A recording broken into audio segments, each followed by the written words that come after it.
Bonjour tout le monde et bienvenue sur Légende. Émission exceptionnelle aujourd'hui puisque c'est la première fois que Bernard Arnault, le patron de LVMH, le plus grand groupe de luxe du monde, va donner une interview longue sur son parcours, sur sa vie. Comment ça s'est passé le dîner avec Jacques Chirac, avec Lady Di, avec la princesse? Ce qui intéressait le plus le président Chirac, c'était la beauté de Diana. Et donc, il avait presque plus d'yeux pour elle, pour Lady Di que pour le sac, que pour les tableaux de Cézanne. Voilà.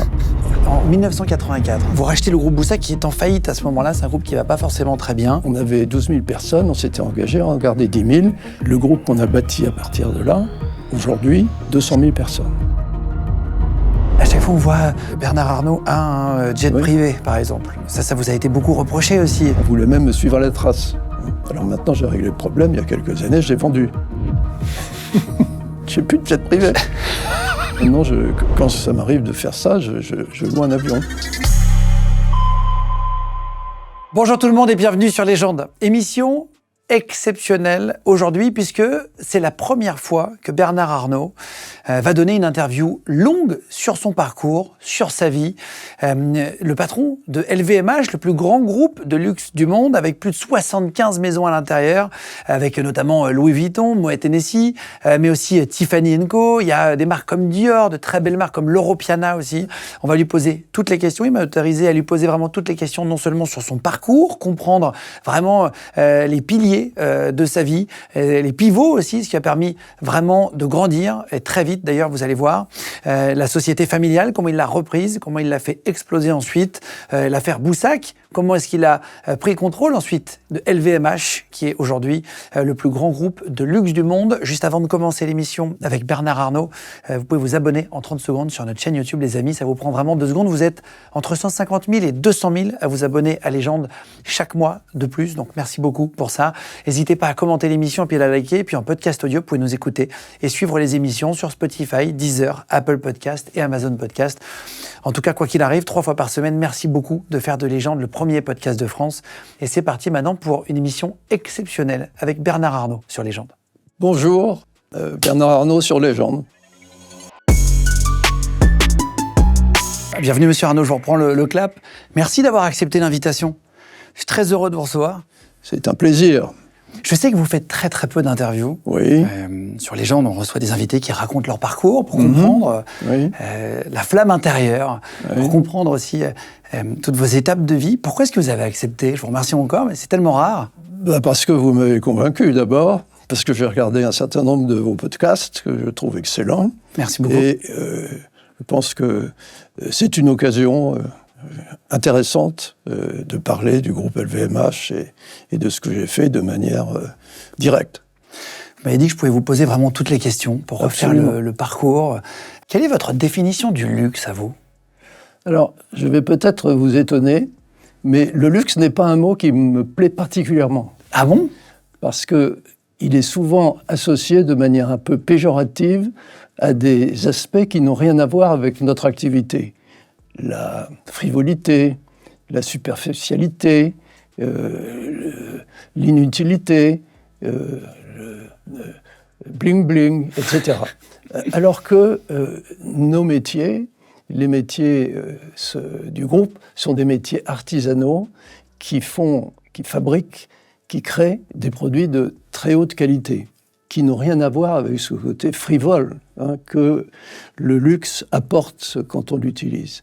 Alors néanmoins, l'ensemble de l'industrie, des journalistes, l'ensemble des analystes financiers nous ont classés dans l'industrie du luxe.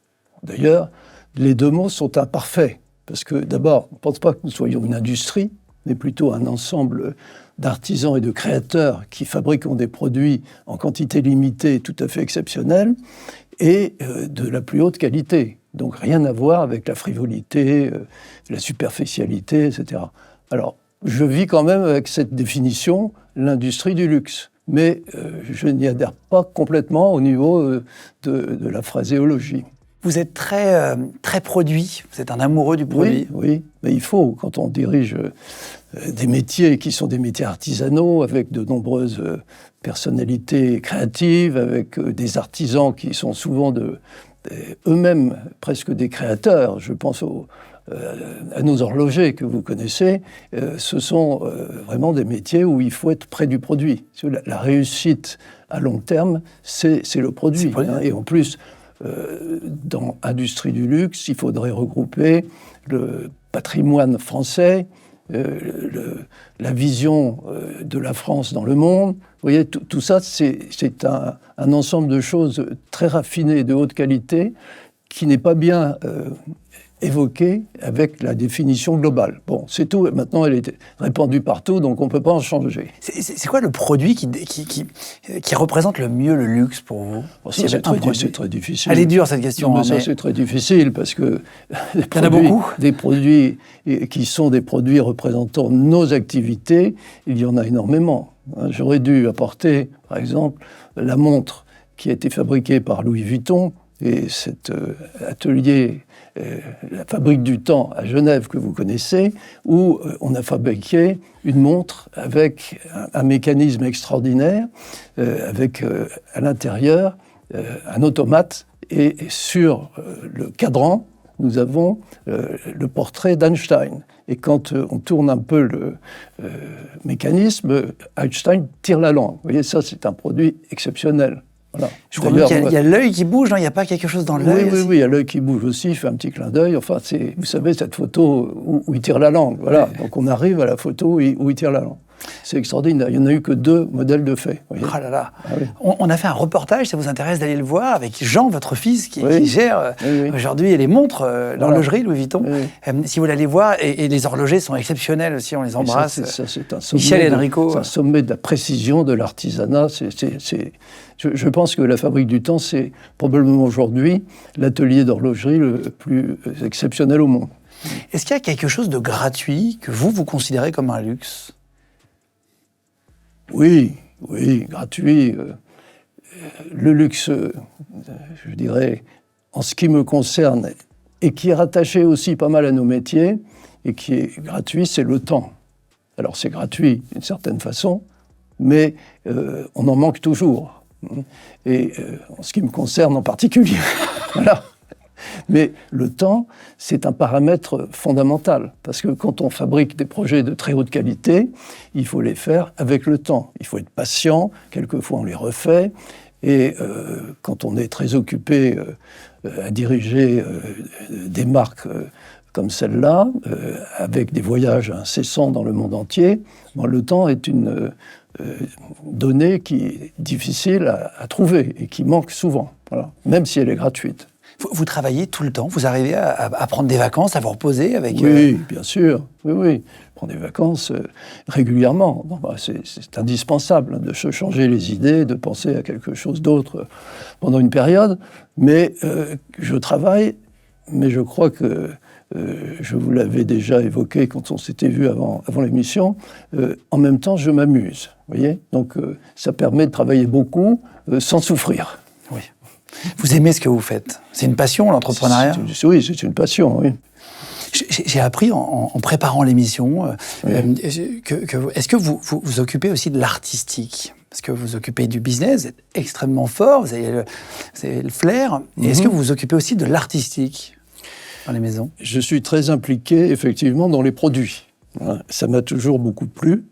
Depuis le début, d'ailleurs, de mes activités, la conception et le lien entre le succès d'un produit et sa conception.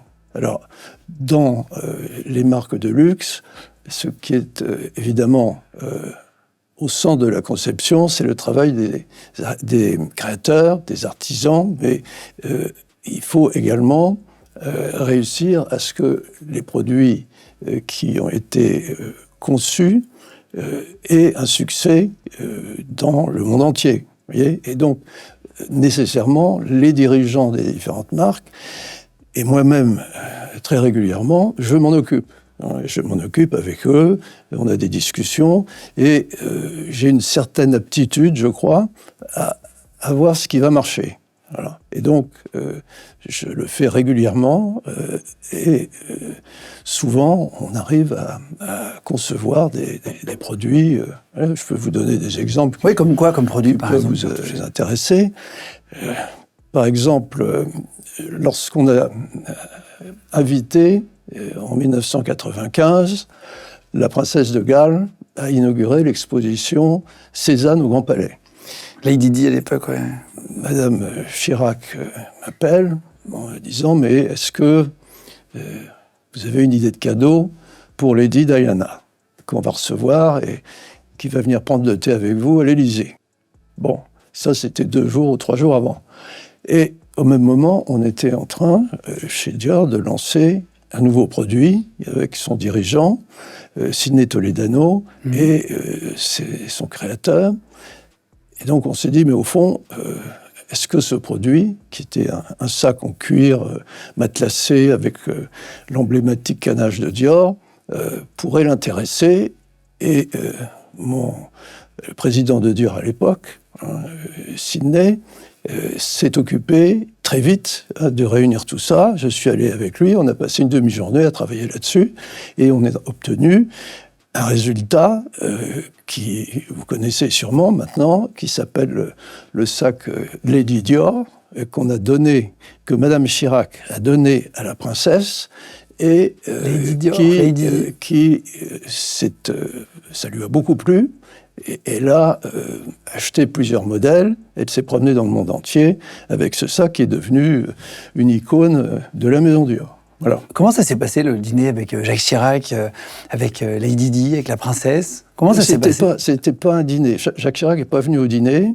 Jacques Chirac a inauguré l'exposition avec elle et avec moi le matin.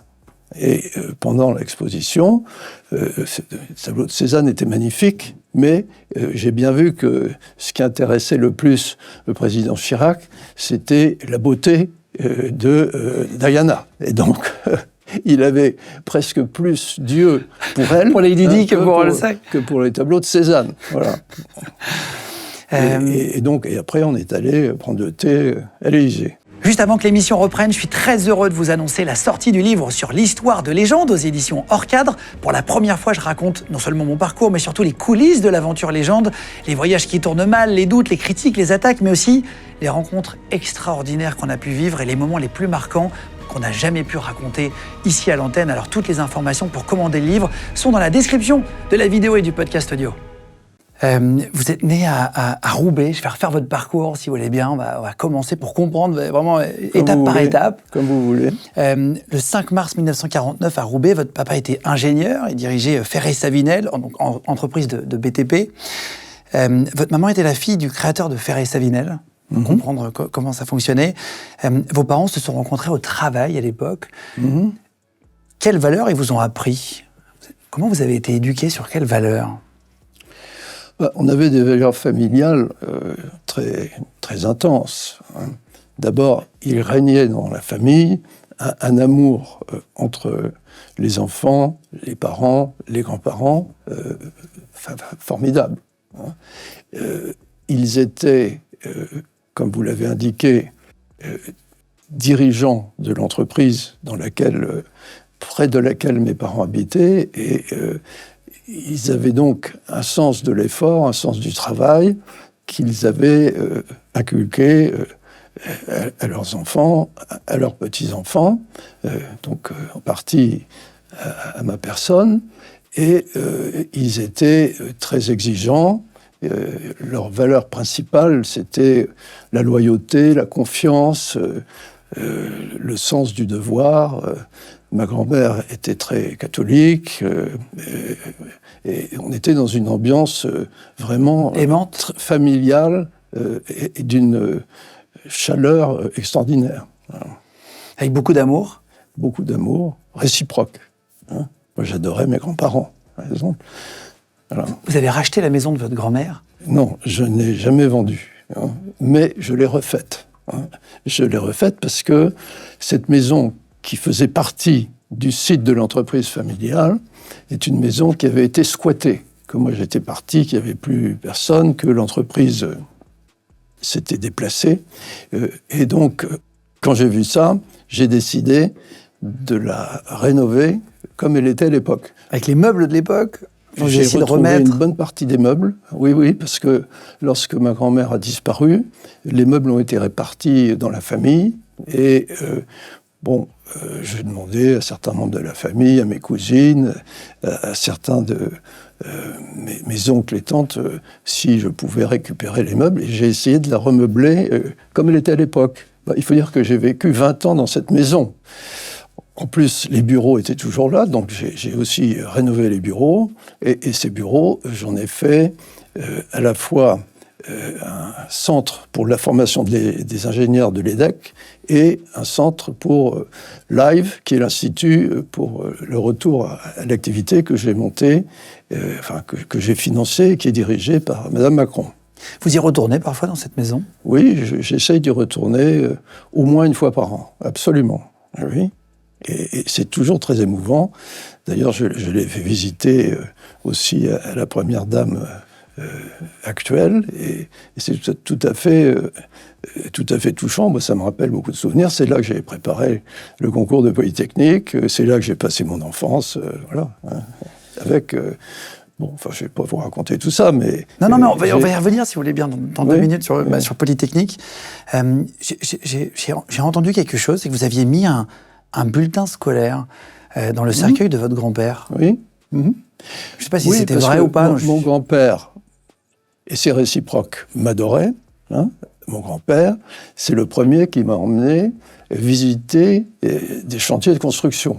Parce que mon grand-père était un personnage extraordinaire. Il a monté cette entreprise après avoir été militaire pendant les 2 guerres, et avoir eu un parcours, une médaille militaire, enfin un très très parcours exceptionnel pendant ces batailles. Il a monté cette entreprise et il l'a dirigée. Je me rappelle, vous voyez, quand j'ai habité chez eux, chez lui d'abord, et ensuite quand il a disparu en 1959, chez ma grand-mère, pendant 20 ans. Je pourrais vous dire pourquoi, si ça vous intéresse, mais je ne sais pas si ça va intéresser vos spectateurs. Enfin, bon, on va voir. Mais on est là pour comprendre le parcours, on peut aller où on veut, on vous suit. D'accord. Donc, ce moment, c'est au moment de son décès. Il est mort le 26 juin 1959, et il avait toujours eu une grande attention à mon parcours scolaire. Il était très content de voir que je travaillais bien, et j'avais donc reçu mes notes qui étaient bonnes, et je les ai mises dans son cercueil. Et mon grand-père, il m'a beaucoup appris quand j'allais avec lui sur les chantiers, voir les chefs de chantier, voir les ouvriers. C'était quand même, pour moi, très, très intéressant. À partir de l'âge de 5-6 ans, il m'emmenait dans sa voiture avec son chauffeur, parce que à l'époque, même s'il n'avait pas des moyens importants, il n'avait pas son permis de conduire.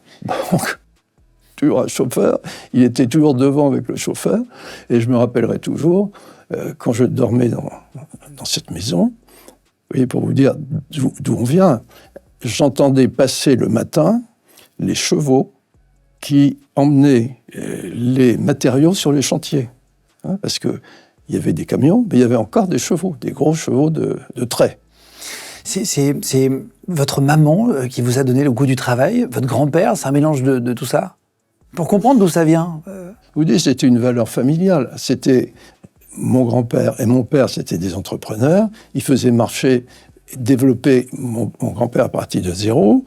Mon père, qui était un ingénieur de centrale, a repris l'entreprise à la suite, et ils ont été vraiment très impliqués dans tous les détails, avec, comme dans toutes les petites entreprises, des hauts et des bas.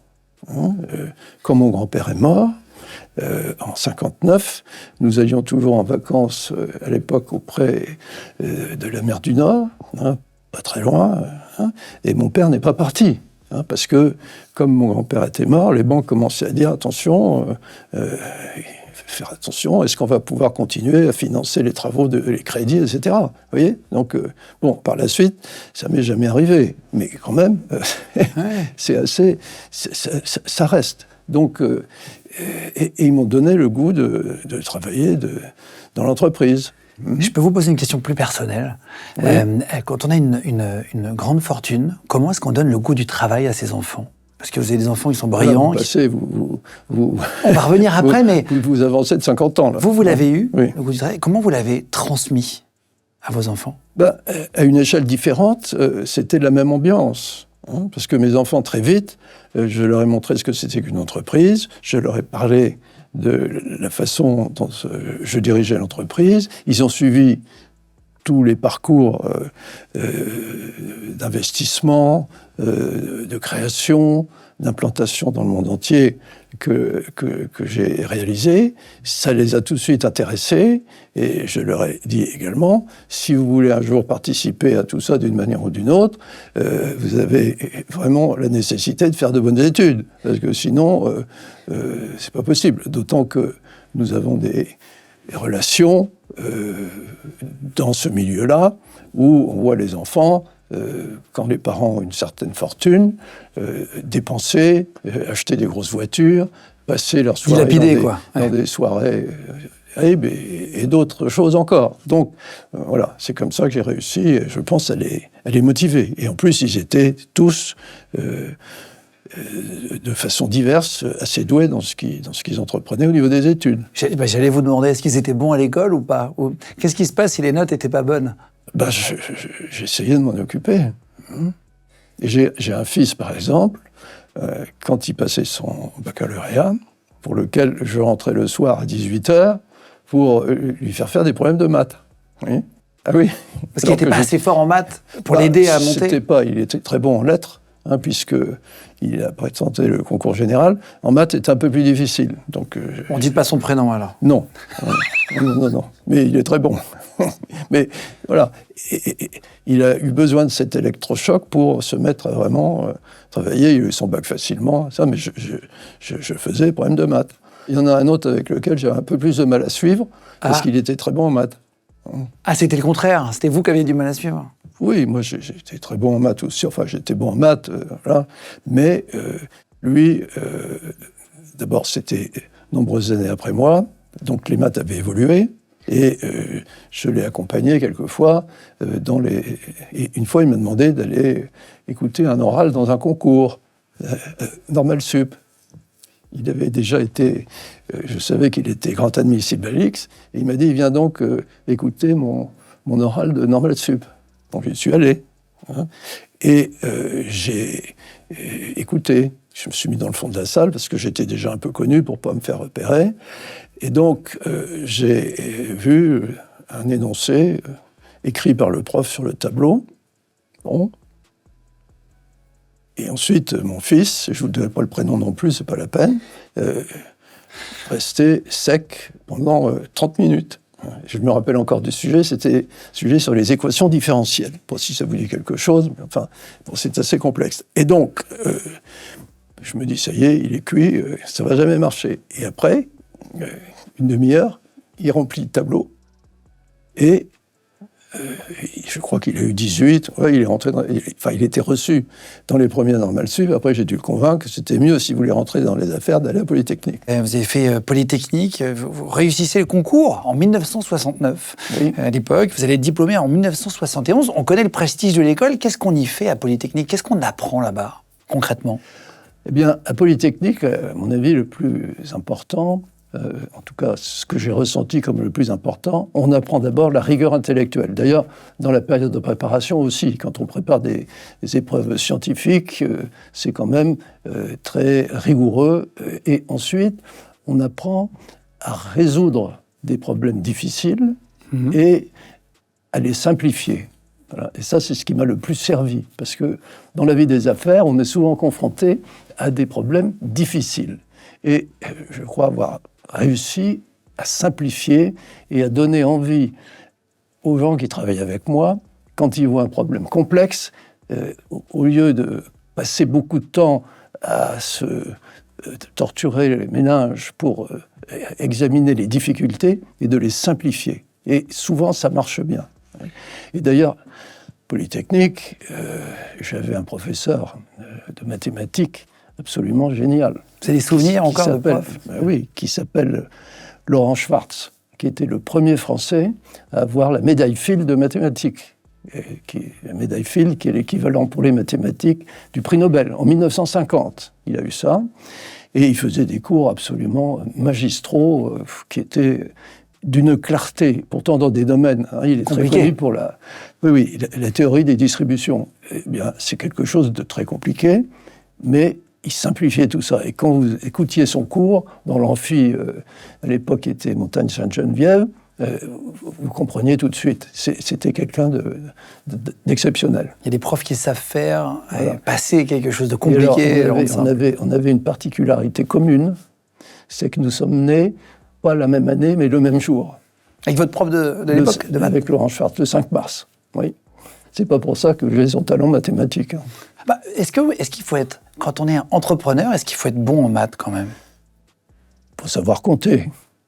Il faut savoir compter, oui. Il ne s'agit pas de résoudre des équations les plus complexes, ni d'être capable de faire des problèmes de mathématiques, mais il faut savoir compter. Vous savez que vous êtes une interview plus difficile que les autres parce qu'il y a très peu d'infos sur vous. Ah oui? Pourquoi donner des informations C'est vrai.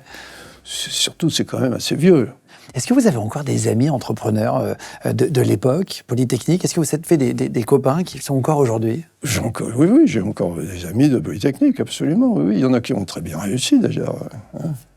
Notamment le major d'entrée qui a été président de la Compagnie Générale de Géophysique. Mais, si vous voulez, moi, je continue. Dans ceux-là, il y en a beaucoup qui ont pris du recul par rapport à l'activité opérationnelle. Ils sont partis à la retraite? D'une certaine façon. Enfin, ils sont conseillers. Enfin, oui, je ne sais ils pas ont pris du recul sur l'opérationnel. Ils ne sont plus le président opérationnel d'une grosse affaire. Vous êtes parti après, vous avez été donc diplômé votre papa était diplômé de Centrale Paris aussi. Centrale, oui. C'est ça. Il était à la tête de l'entreprise, donc Ferré-Sabinel, on en parlait tout à l'heure, entreprise dans le BTP. Dès votre sortie d'école, vous avez 22 ans. En 71, vous rejoignez l'entreprise familiale. Pourquoi est-ce que vous repartez là-bas, au lieu de partir ailleurs à Paris? Est-ce qu'il y a une raison? Est-ce que vous avez envie de reprendre le flambeau? Parce que j'ai toujours eu envie de diriger une entreprise et de pouvoir aider mon père dans son affaire. Et j'ai été considéré d'ailleurs comme... par mes amis de Polytechnique, toi tu comprends vraiment rien. Quand on sort de Polytechnique, il faut aller travailler pour l'État, pour le ministère, il faut être chef de cabinet, je sais pas quoi. Enfin bon, ça m'intéressait pas. Ça vous a jamais traversé l'esprit? Non. Et non, moi j'étais toujours focus, j'étais toujours intéressé par diriger une entreprise. Ça c'est même avant d'entrer dans une école d'ingénieur, ça m'a toujours intéressé et je donnais déjà des idées à mon père, à mon grand-père, je me rappelle encore, même quand j'avais 10 ans, c'est drôle. À 10 ans? Oui. On donne quoi comme conseil à 10 ans à son père qui a une société? Les conseils, ça l'énervait d'ailleurs. Je lui disais, mais enfin, regarde, ce chantier-là, il est fait par un concurrent, comment ça se fait? Comment ils ont fait pour te passer devant? Tu devrais regarder un peu les appels d'offres. Le challenger, quoi. Ça se fait, oui, voilà. J'ai dit ça, oui. J'avais la motivation. Et puis j'allais voir les ateliers, j'allais voir le chef mécanicien avec qui j'avais sympathisé pour travailler sur les appareils qui étaient utilisés sur les chantiers, etc. J'allais aussi... Bon, il y avait un endroit au départ, après il y avait des camions. Au départ, il y avait des chevaux, après il y a des camions. Et j'étais très amusé, très intéressé avec des grands camions. C'était des camions qui s'appelaient Berlier à l'époque. Je ne sais pas si ça se fait encore, ces camions-là. Mais ça m'a beaucoup... Ça m'a tout de suite plu, quoi. Je ne me voyais pas faire autre chose. C'est là où vous avez appris la culture du produit, d'aller vérifier les détails. Parce que je sais que vous êtes beaucoup dans les détails, il faut l'être. Non, ça, c'est après. C'est quand je suis rentré dans le métier, après Polytechnique. Parce que quand on en a parlé tous les deux, vous disiez le produit, c'est le plus important. Le marketing, tout ça, c'est bien, mais c'est surtout la qualité du produit. Vous savez, j'ai fait un jour une conférence chez Louis Vuitton, avec le dirigeant de l'époque, qui était un peu embêté après, parce qu'ils m'ont demandé, il y avait tout le service marketing, les jeunes, etc. Et j'ai dit, surtout dans une entreprise comme la vôtre, comme Vuitton, il ne faut pas faire de marketing. Pas faire de marketing, vous devez créer, et c'est vos produits qui doivent s'imposer. Mais faire des études de marché pour savoir quel est le produit qu'il faut faire avec tel pays, telle couche de clientèle, etc. Ça, c'est pour le mass market. C'est pour les produits qu'on voit dans les supermarchés. Ça, d'accord, si on se met à vendre des produits dans les supermarchés. Mais pour les produits de grande qualité, des produits artisanaux et qui sont d'un esthétisme tout à fait original, c'est le client qui doit suivre, qu'il faut essayer presque de former à utiliser le produit. C'est pas avec une étude de marché que vous allez trouver le nouveau Lady Dior. C'est pas vrai. C'est le produit. Il faut, voilà. Vous allez toujours visiter toutes les usines de LVMH? Est-ce que vous allez vous déplacer dans les boutiques? Oui, je fais le tour régulièrement. Oui. Là, je viens de faire le tour du monde pour visiter. J'ai fait le tour en partant vers l'Est. Vous êtes allé vers l'Asie? Je suis allé à Hong Kong, à Pékin, à Séoul, à Tokyo. Et j'ai fini à Los Angeles pour le défilé Dior. Et qu'est-ce que vous regardez quand vous voyez les vitrines? C'est vraiment le détail. On n'imagine pas ce que vous faites quand vous arrivez devant une boutique. Bon, faut pas exagérer, mais je veux pas avoir l'air prétentieux, mais je vois bien ce qui est nécessaire, peut-être, d'améliorer, vous voyez. Et je dis souvent à certains directeurs de boutiques, notamment à Paris, vous allez m'engager comme directeur du visual merchandising. Parce que je passe et puis on modifie des choses ensemble et je repasse la semaine d'après, il me dit monsieur, c'est vrai, ça marche beaucoup mieux depuis qu'on a fait ces changements. Et ça me fait plaisir. C'est quelque chose que vous avez depuis le début? J'ai toujours eu pour avoir autant de succès, même quand je travaillais au départ avec mon père dans la construction. Ce que vous allez peut-être me demander, mais pourquoi vous avez fait bifurquer l'entreprise? J'y viens dans trois questions, mais allons-y. Voilà. Vous avez changé, vous avez fait bifurquer. En fait, je vais juste rappeler les dates parce que c'est impressionnant. En 1974, vous rentrez en tant que directeur de la construction, enfin vous devenez directeur de la construction, directeur général en 1977 à 27 ans. Vous reprenez entièrement la société en 1978, donc vous avez tout juste 29 ans. Comment on fait pour progresser si vite? Mais ça n'a pas été quelque chose qui a été programmé. Ça s'est fait sur le terrain. Et en 1976, j'ai dit à mon père, au bout de quelques années, écoute, on a deux activités. On a une activité de construction, pour laquelle on construit pour des clients, sociétés de promotion immobilière qui font des immeubles, usines pour à l'époque c'était encore des grandes unités textiles. On avait fait, je crois, l'usine de Boussac, une des usines de Boussac. On a fait une usine pour Prouveau, pour la lainière de Roubaix, etc. Mais je lui ai dit, écoute, le paramètre de choix, malheureusement, essentiel du client, c'est le prix. Ça, c'est pas intéressant, parce que on est obligé, pour arriver au prix qui est demandé ou qu'un concurrent, peut-être qui a mal fait ses calculs, aboutit, de faire des économies sur la qualité, ça, c'est pas bien. En revanche, c'est beaucoup plus intéressant pour un métier comme le nôtre de vendre directement au public, à des clients à qui que l'on peut convaincre par la qualité, la beauté du produit, la beauté des plans et la beauté de l'endroit où on construit. Et donc, c'est pour ça qu'en 1976, j'ai convaincu mon père de se séparer de la partie construction pour se concentrer sur la vente au public. Voilà. Et donc, ça s'est appelé Ferrinel. Et ça s'est appelé Ferrinel. On a contracté. Ça s'est appelé Ferrinel. Voilà. Après, vous allez partir aux États-Unis. Alors, il y a eu plein d'articles aussi à l'époque. Oui, vous partez en 81. Vous m'avez dit que je pouvais vous poser toutes les questions. Je reprends vraiment étape par étape. Allez-y. C'était à l'époque où François Mitterrand est élu président de la République, en 1981. Il y a eu des articles comme quoi vous étiez en train de fuir les socialistes. C'est à cause de la politique que vous partiez. Non, pas du tout. Je ne suis jamais parti pour la politique. D'ailleurs, après, j'ai noué des relations tout à fait excellentes avec le président Mitterrand. Non, je suis parti parce que l'économie, elle est dans le mur. Et là, vous regardez tous les spécialistes économiques de l'époque vous le confirmeront, l'économie, elle est dans le mur. On avait pris des mesures tout à fait conforme d'ailleurs au programme qui a permis au président Mitterrand d'être élu, mais qui amenait la France d'évaluation après d'évaluation parce qu'il n'y avait pas l'euro, inflation énorme, difficultés avec les syndicats qui voulaient toujours plus. Enfin, on était dans un climat qui n'incitait pas l'investissement. Donc j'ai dit à mon père, écoute, avant d'investir dans des nouveaux projets, vu la situation, je vais aller voir si on ne peut pas monter quelque chose d'intéressant aux États-Unis. Voilà, c'est ça, c'est pour des raisons économiques. Parce que je pensais, et d'ailleurs, j'étais pas le seul, mais finalement la majorité des gens l'ont pensé, que la France, économiquement, allait dans le mur. Et quand ça s'est arrangé avec l'arrivée de Laurent Fabius, je suis revenu. Vous avez aimé vivre aux États-Unis, même si ça n'a pas été très long, c'était quand même... Ben oui, c'est pas mal. C'est assez intéressant. En tout cas, c'est au niveau du travail, c'est une approche beaucoup plus pragmatique, où il y a beaucoup moins de critiques des entreprises qui fonctionnent très bien et qui se développent, et un marché plus dynamique. Donc oui, c'était pas désagréable du tout. Je préfère nettement vivre en France, ceci dit, mais c'était une bonne expérience. Une excellente expérience, oui. Vous avez été à Miami, à New York.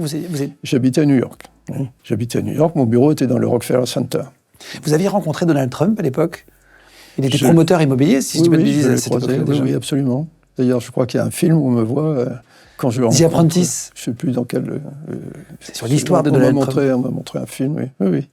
Alors lui, je sais que vous aviez une anecdote assez incroyable avec lui. J'ai entendu dire que vous l'avez revu, une anecdote de dîner. Oui. De fil en aiguille, je suis devenu ami avec lui. Et donc, quand il était président pendant son premier mandat, je l'ai vu régulièrement. Et ensuite aussi, et maintenant, je le vois aussi.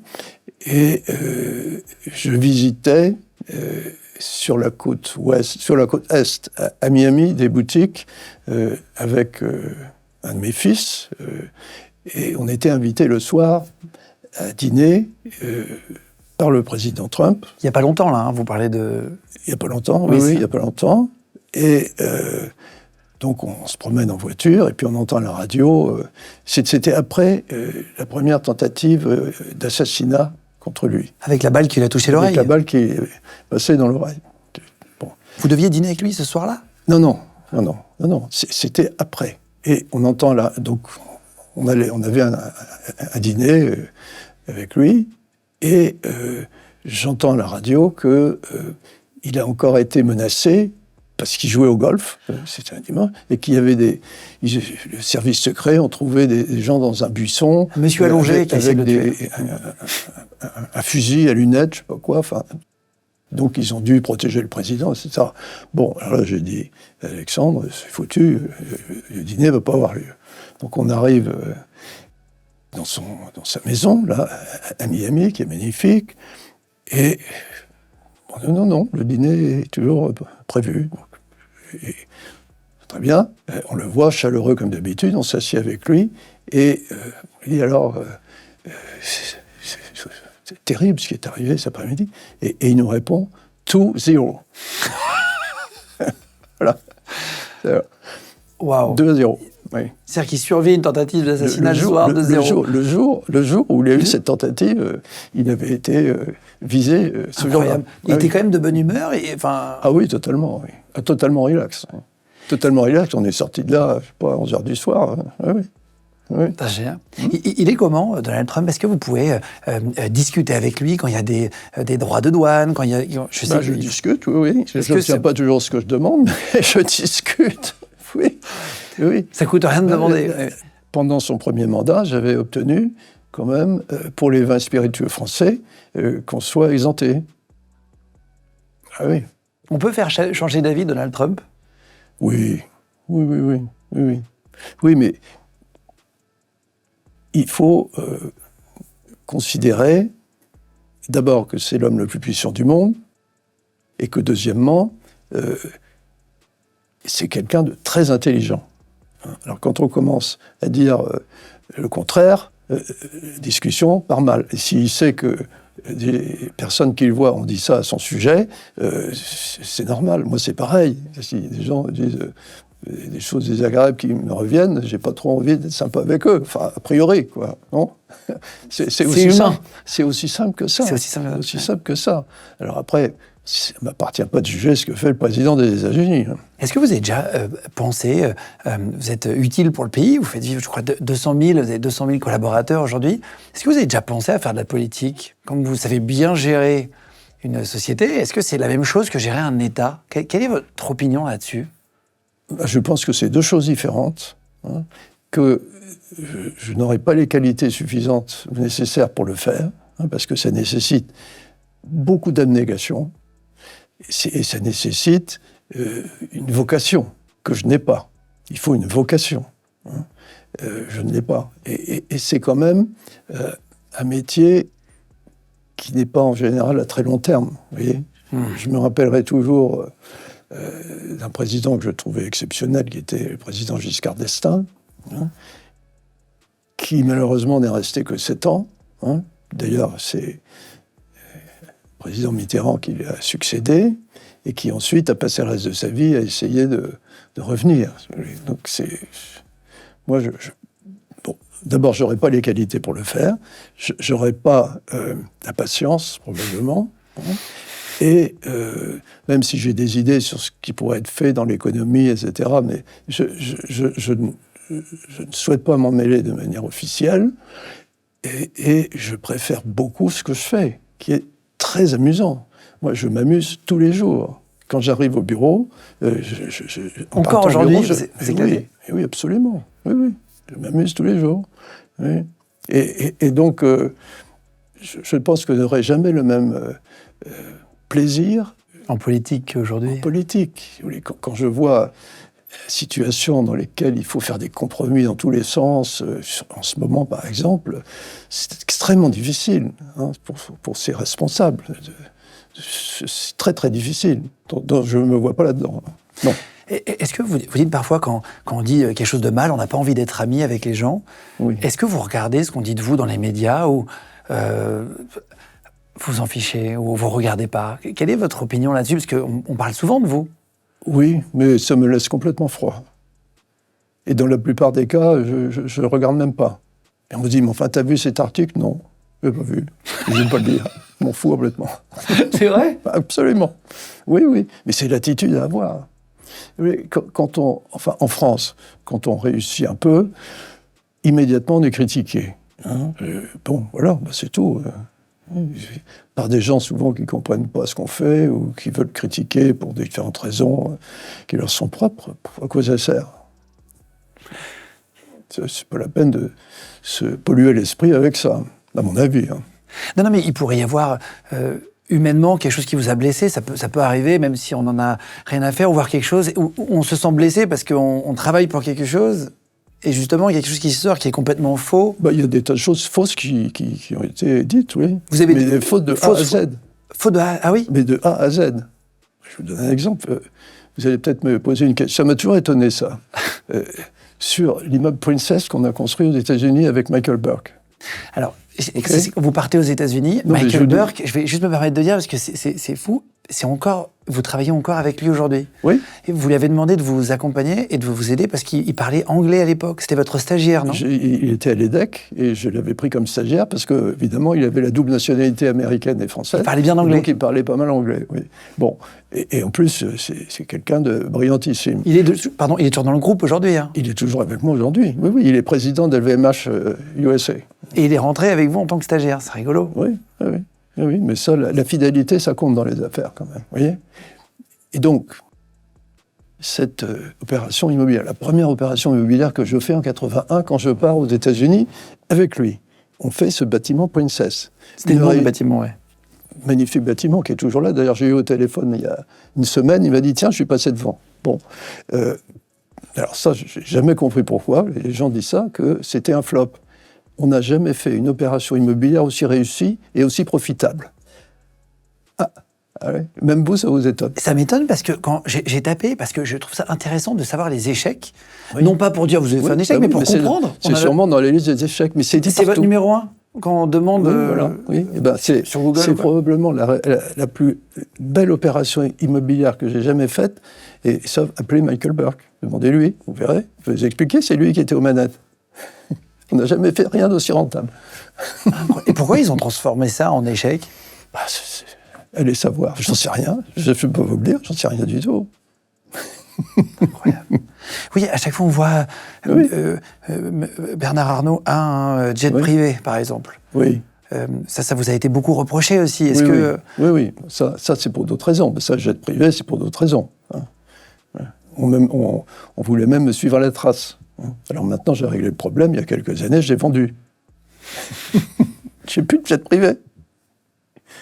Alors, j'ai vendu. Vous étiez obligé d'avoir un jet parce que vous allez dans les usines.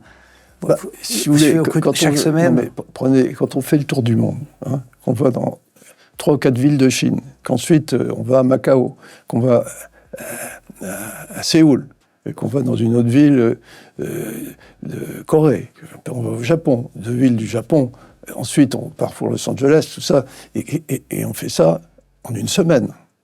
Impossible à faire en avion de ligne, totalement impossible. Donc du coup, vous avez vendu et comme ça, on ne peut plus vous suivre. On ne peut plus me suivre. Maintenant, quand ça m'arrive de faire ça, je loue un avion. Voilà, il y a des tas de compagnies de jets faites par toute une série de... Voilà. Plus personne ne peut m'appairer. D'ailleurs, c'est intéressant parce que sinon, savoir où je me trouve, c'est pas très bon. Même pour la sécurité, oui. Pour la sécurité, je ne sais pas, mais en tout cas, on se dit, tiens, il est là, mais qu'est-ce qu'il peut être en train de regarder, oui, comme affaire, je ne sais pas quoi. Est-ce que vous prenez le train parfois? Bien sûr. J'ai inauguré d'ailleurs le train rapide à l'époque. Le TGV pour Lille? Oui. Quelqu'un m'a dit qu'il vous avait vu. Oui, alors pour Bruxelles. Exactement. Oui. En seconde classe. Oui, parce qu'il n'y avait plus de place, mais ça ne me dérange pas, c'est en seconde classe. Et j'étais avec un de mes fils, je ne sais plus lequel, et j'étais à l'enterrement d'un ami à Bruxelles. Et qui m'a dit, mais est-ce que tu as vu, dans le train, il y a le dirigeant de Mediapart. Il m'a dit, je vais aller lui signaler que tu es dans le train parce qu'il n'arrête pas de faire des articles épouvantables sur toi parce que tu prends le jet pour aller de Paris à Bruxelles ou je ne sais pas quoi. Bon, il n'y a pas eu d'article. De rectification. Classe, c'est ça. Voilà. Il y a un décalage entre ce qu'on voit dans les médias et votre vie. Est-ce que parfois vous vous dites, je ne comprends pas pourquoi... Encore une fois, je ne m'intéresse pas aux médias qui me parlent de moi. Ça vraiment, ça ne m'intéresse pas. Parce que la plupart des cas, c'est tellement faux que... C'est marrant. Mais il y a des erreurs, il y a d'autres choses comme ça. Vous allez peut-être me parler de Boussac aussi. J'allais y venir. On est bien synchro à ma fiche. Voilà. Je pourrais faire une émission de télé. Je peux vous donner les fiches, si vous voulez, je répondrai. La reprise du groupe Boussac, c'est en 1984, c'est ça, décembre 1984. Oui. Vous avez 35 ans à l'époque. Oui. Pour tourner en France, donc après les États-Unis. Oui. Vous rachetez le groupe Boussac qui est en faillite à ce moment-là. C'est un groupe qui ne va pas forcément très bien. Il y a plusieurs marques. Il y a Dior, il y a une pépite à l'intérieur. Le Bon Marché, Conforama. Enfin, il y a beaucoup de marques. Voilà. Vous allez finalement garder que Dior et Le Bon Marché. Comment est-ce que vous allez racheter Boussac? Il y a eu plein d'articles aussi dessus. Alors, je vais vous expliquer. Parce que là aussi, il y a beaucoup d'erreurs. Enfin, je vous laisse faire l'émission. L'erreur, ce qui est écrit en général là-dessus, c'est M. Arnault, il a commencé, bien sûr, mais c'est l'État qui l'a aidé, et qui lui a mis de l'argent public. L'argent public pour... il y a beaucoup d'articles là-dessus. Attendez, alors je vais vous donner quelques chiffres, parce que les chiffres, c'est quand même intéressant. Quand j'ai repris cette société, elle était en faillite elle avait été mise en faillite en 81, quand le président Mitterrand est arrivé au pouvoir. Et là, on est en 84. Ils avaient mis le gouvernement de l'époque, c'était au départ M. Mauroy, avait mis à la tête de cette affaire des dirigeants qui ne connaissaient rien au business. Et donc, elles s'enfonçaient, elles perdaient une fortune tous les mois. Je crois qu'à l'époque, c'est pas loin en France, 100 millions de francs tous les mois. Et donc à un moment, quand Laurent Fabius est arrivé, ils se sont dit, il faut qu'on sorte de là. C'est pas un État de gérer les pertes colossales que entraîne cette affaire. Et donc ils ont cherché des repreneurs. Ils ont fait un appel d'offres, et il y avait 3 repreneurs. Bon, on était un des 3, je passe sur l'appel d'offres, etc. On était tous à peu près dans les mêmes chiffres. On a proposé, nous, de mettre 400 millions de francs d'argent. Moi, je ne les avais pas. Et donc, j'ai mis 50 millions avec le groupe familial, et j'ai des investisseurs qui m'ont suivi pour 400 millions. Et on a demandé à l'État de nous faire un prêt. Ça fait à peu près 400 millions, ça fait à peu près 70 millions d'euros. Et on a demandé à l'État, et d'ailleurs les 2 autres compétiteurs demandaient la même chose, un prêt pour avoir 400 millions par nous et 400 millions d'État. Et ce prêt était un prêt donc remboursable, avec un taux d'intérêt variable en fonction de ce qu'on appelle le retour à meilleure fortune, retour aux bénéfices, etc. Voilà. Le temps de réinverser la courbe. Nous, on voulait redresser l'affaire. Si ça se redressait, on rembourserait plus que le taux d'intérêt. C'est ce qu'on a fait. On a redressé l'affaire. Je vous expliquerai ensuite les problèmes sociaux, etc. Et non seulement on a redressé l'affaire, mais on a remboursé plus que l'argent qu'on nous avait prêté. Et alors maintenant, on dit, oui, mais quand même, quel scandale, monsieur Arnaud, l'argent de Boussac, comment? C'est l'État qui a fait sa fortune. Alors, je voudrais juste donner un chiffre. Donc, on a reçu un prêt de 70 millions.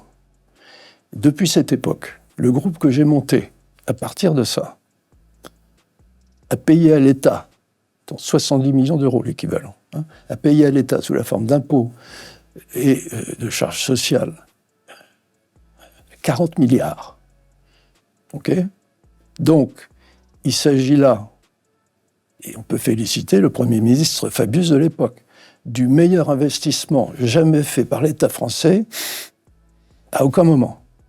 On part de 70 millions prêtés, remboursés, et on touche, avec l'entreprise qui en résulte, sur la période jusqu'à maintenant, 40 milliards. Voilà. Alors, quand j'entends ces critiques, franchement, c'est insensé. Enfin, c'est incompréhensible. Je m'en fiche complètement. Vous avez l'histoire du nombre d'employés que vous deviez garder aussi à l'époque, oui, je crois. Il y avait un accord. C'est vrai. On avait 12 000 personnes, on s'était engagé à en garder 10 000, et on n'a pas tenu cet engagement. Alors pourquoi on n'a pas tenu cet engagement ? Parce que ce qu'on a trouvé était pire dans les usines, etc. La concurrence chinoise était très forte, et on a été obligé de réduire plus fortement.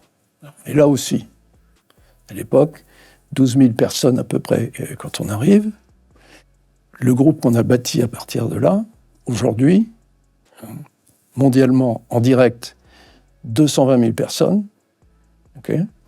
Et en France, entre les employés directs et les employés indirects, 40 000 directs, 160 000 indirects, qui sont chez les fournisseurs, 200 000 personnes. Donc, OK, on n'a pas tenu notre engagement de 2 000 personnes, mais maintenant, on a en France 200 000 personnes. Voilà. Alors, on peut peut-être arrêter un jour, et ça remonte à 50 ans. Bon, peut-être arrêter un jour de ressortir ça. Parce que il y a un climat qui fait que on ne supporte pas, en France, des raisons diverses, que quelque chose réussisse vraiment. Surtout si c'est à base d'entreprises privées. C'est comme lorsqu'on fait des dons. On a fait un don. Vous avez fait plusieurs fois des dons. Enfin, fait plusieurs fois. Il y en a 2 dont je me rappelle. Oui. Celui de Notre-Dame de Paris. Oui. Lorsqu'elle a malheureusement brûlé. Oui. Vous avez donné 200 millions d'euros. Oui. Je crois, parce que vous êtes tout en haut de la liste des donateurs. Il y a une plaque aujourd'hui. On a fait un reportage il n'y a pas longtemps sur Notre-Dame. Et on voit. D'ailleurs, petit aparté, vous étiez au 10e rang. Oui. Vous n'étiez pas devant, alors que c'est vous qui avez donné beaucoup. Je n'ai pas besoin d'être pour l'inauguration, je parle. Moi, je préfère rester discret. Oui. Et vous avez donné une autre fois au Resto du Cœur. Voilà. Ok. Alors, dans le restaurant du Cœur, qui était quasiment en faillite, on a donné, je crois, 10 millions, si je me rappelle bien. Et immédiatement, alors ça les a aidés quand même beaucoup, ça les a évités de tomber en faillite. Je dis, mais comment 10 millions? Mais pourquoi ils donnent 10 millions? C'est mesquin, c'est épouvantable, il ne faut pas faire ça. Et ça, c'est le parti, je crois, de M. Mélenchon. Mais après, il s'est tu. Pourquoi il s'est tu? Parce qu'il s'est aperçu que sur ces réseaux sociaux, les électeurs de son parti, là, il y a beaucoup de talent, hein, M. Mélenchon, je ne veux pas critiquer M. Mélenchon, mais enfin, je vous explique. Il a vu que ses électeurs protestaient, disant, enfin quoi, vous êtes fous, il donne 10 millions pour les Restos du Cœur et vous le critiquez? C'est pas possible. Et il n'y avait que ça. J'ai encore les photocopies. Qu'est-ce qu'il vous reprochait, d'ailleurs de ne pas avoir donné assez. Dit, monsieur, mais il aurait pu donner 2 fois plus ou 3 fois plus. D'accord. Hein. Quant à Notre-Dame, bon, les critiques, c'est... mais et on a fait quand même 200 millions. C'est très important et c'est très utile pour ce projet. Ah mais non, mais c'est l'État qui devrait faire ça. C'est pas un privé qui devrait s'occuper de ça. Bon, on croit rêver. On croit rêver. En fait, vous donnez de l'argent au Resto du Cœur un jour, oui. Et en fait, ça vous retombe dessus avec des bad buzz et des...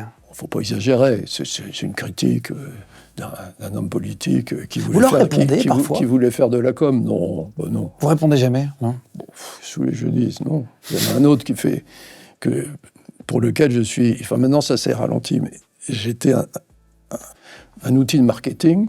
C'est monsieur Ruffin. François Ruffin, ouais. Qui est un homme politique de gauche français. Alors, j'étais son... Il m'utilise comme outil de marketing, directeur marketing. Dès qu'il veut faire un peu de pub à la télé, il parle de moi. Il a fait un film sur vous?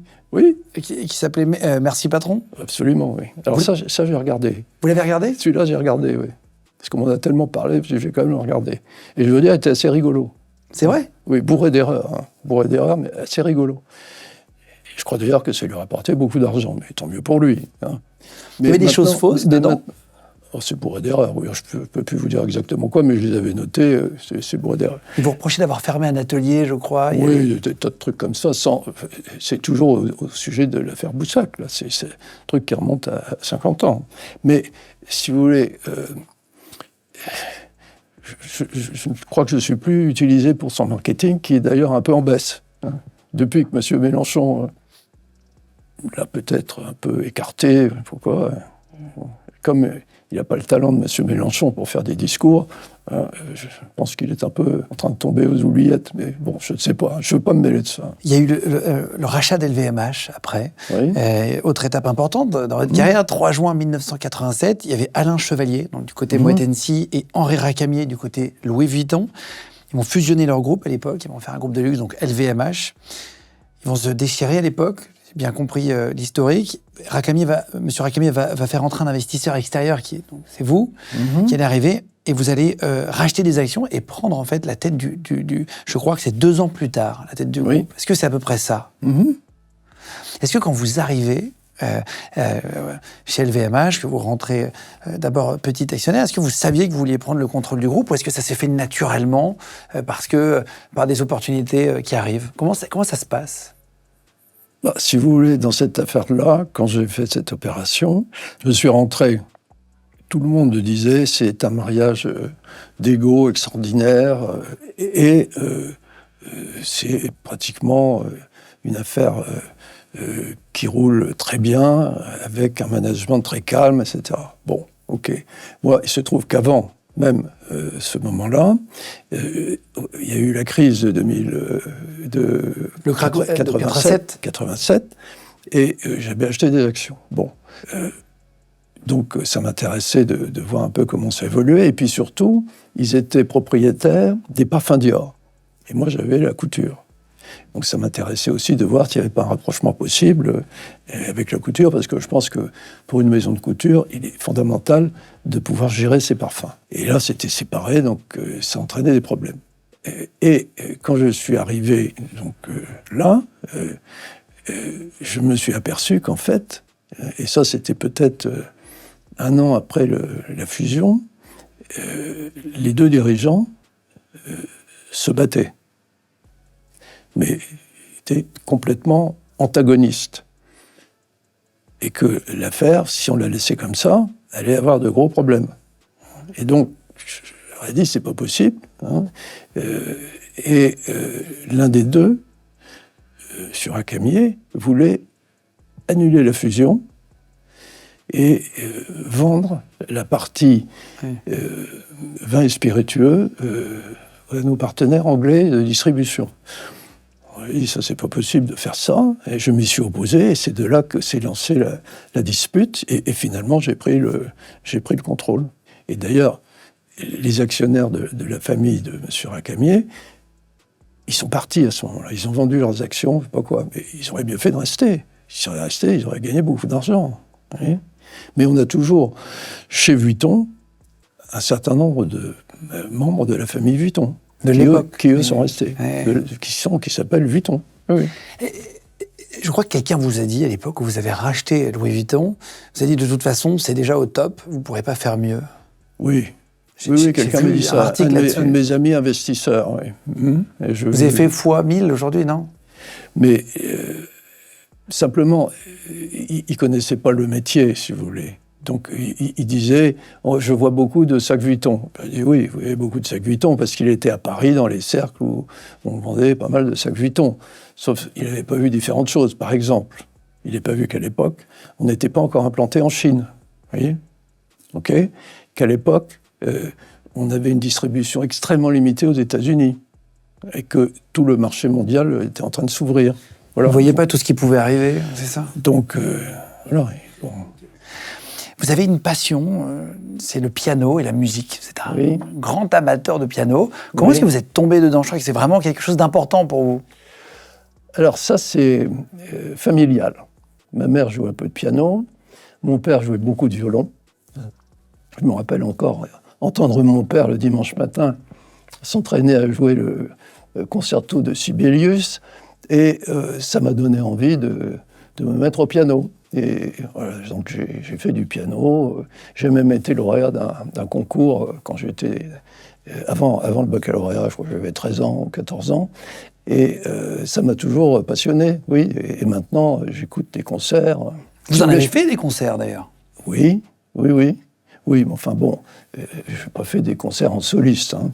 Non, vous avez fait à 6 mains, je crois. J'ai fait des concerts des concerts à 3 pianos. 3 pianos à 6 mains. 6 mains et 3 pianos, absolument. Avec votre fils et votre femme? Avec mon fils et ma femme.